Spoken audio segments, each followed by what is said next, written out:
Flush করতে হয়, তাই না? সিএম টু ডঙ্গল ব্যবহার করার মাধ্যম দিয়ে। আচ্ছা, ফার্স্ট টাইমে আমরা কি করবো, এই যে ইনফিনিটি বক্স সিএম টু এমটিকে, তাই না? এইটা আমরা ওপেন করবো, ডাবল ক্লিক করতে পারি অথবা কি করতে পারি, এখানে রাইট বাটন ক্লিক করার পর রান অ্যাজ অ্যাডমিনিস্ট্রেটর চাপ দিতে পারি, এখানে ওপেনও চাপ দিতে পারি। তাহলে সবচেয়ে সুন্দর পদ্ধতি হচ্ছে রান অ্যাজ অ্যাডমিনিস্ট্রেটর। এখানে চাপ দেওয়ার পরে দেখেন একটা ফরম্যাট আসছে, তাই না? এখানে আছে শো মোর ডিটেলসের জায়গায় নিচে আছে ইয়েসে চাপ দেবো। ওকে, ইয়েসে চাপ দিলে আমার একটা ফরম্যাট আসবে ফ্ল্যাশ করার জন্য, ঠিক আছে? আইছে না একটা ফরম্যাট? আচ্ছা, এখানে হচ্ছে সেটিং আছে, সার্ভিস আছে, সিকিউরিটি আছে, ফ্ল্যাশ আছে, এক্সট্রা আছে, ইউজার ডাটা আর হচ্ছে ফরেনসিক, তাই না? আচ্ছা, আমরা ফার্স্ট টাইম সেটিংয়ে চাপ দিলে দেখা যাচ্ছে যে এটা সেটিংয়ে আছে আর কি। হ্যাঁ, এটা হচ্ছে বাটন ফোনের জন্য, এফপি মানে ফিচার ফোন, তাই না? আর এসপি মানে হচ্ছে স্মার্টফোন। আমরা এফপি এগুলো হচ্ছে সিপিইউ এর নাম, 6255 থেকে 6275, তাই না? 76, এইটাতে আমরা সিলেক্ট করে রাখবো। কি জন্য?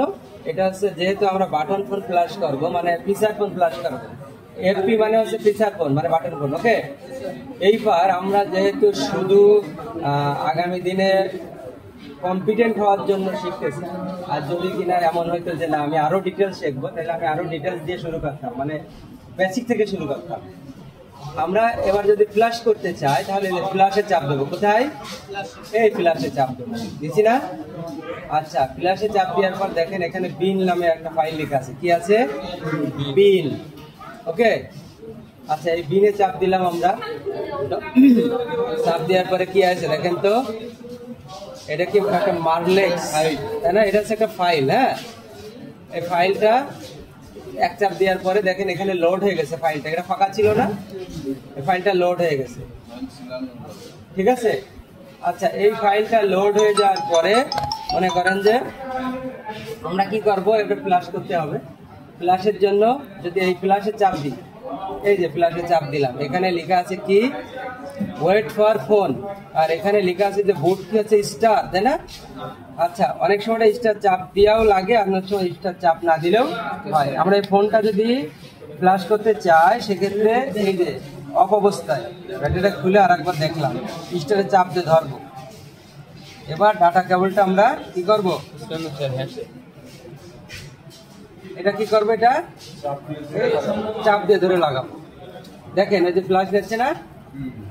ওকে, যখন এটা নিয়ে শুরু করে দিয়েছে তখন আমরা ধরলাম বা এইভাবে আস্তে করে ছেড়ে দিলাম। ওকে, এটা যখন ডান হয়ে যাবে তখন এখানে লেখা আসবে ডান, তারপরে লেখা আসবে রিকানেক্ট পাওয়ার কেবল।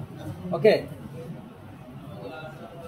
এই অবস্থায় আমরা কিন্তু খুলবো না সেট। এই অবস্থায় যদি কোন এই ডাটা কেবল খুলে ফেলি তাহলে আমার সেটটা ডেড হয়ে যাবে। কি লেখা আছে দেখেন, ডান, তাই না? নিচে লেখা আছে রিকানেক্ট পাওয়ার কেবল। এবার হয়ে গেল, আমি আমার খুলে ফেললাম। ওকে, এবার ব্যাটারিটা আবার খুললাম, খোলার পর এই অন অফ সুইচ চাপ দিলাম, দেখেছে এটা আবার অন হয়ে গেছে, ঠিক আছে?